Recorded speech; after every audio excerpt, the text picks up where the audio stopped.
نیوز پری چینل لیدونکو ستړي مشي په مکړې څو ډیرو لاندو مهمو خبرونو ته.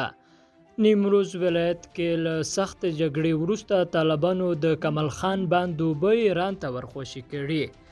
طالبانو ته نږدې سرچینو سیخون نیوز ته وویل چې طالبانو یاد کړنه د ایران دولت په غوښتنه ترسره کړې. په یو څو نورو تازه خبرونو کې د پښتنو قومي جرګه وايي پاکستان څخه زرګونه وسلوال افغان جګړې ته روان دي.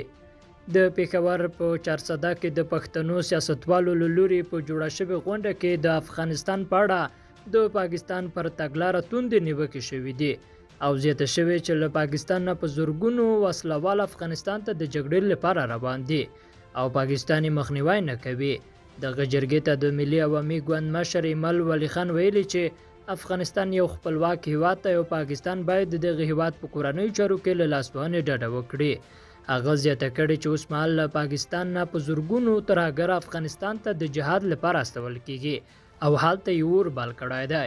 نوموړي د غرض ویلي چې په دې ورځو کې د کرښې له دې غاړې د وسلوالو جسدونه ور انتقالیږي او هلته د پاکستان په ملي بیرغ کې نغاړي او ښه په درنوي خاورو ته سپارل کیږي.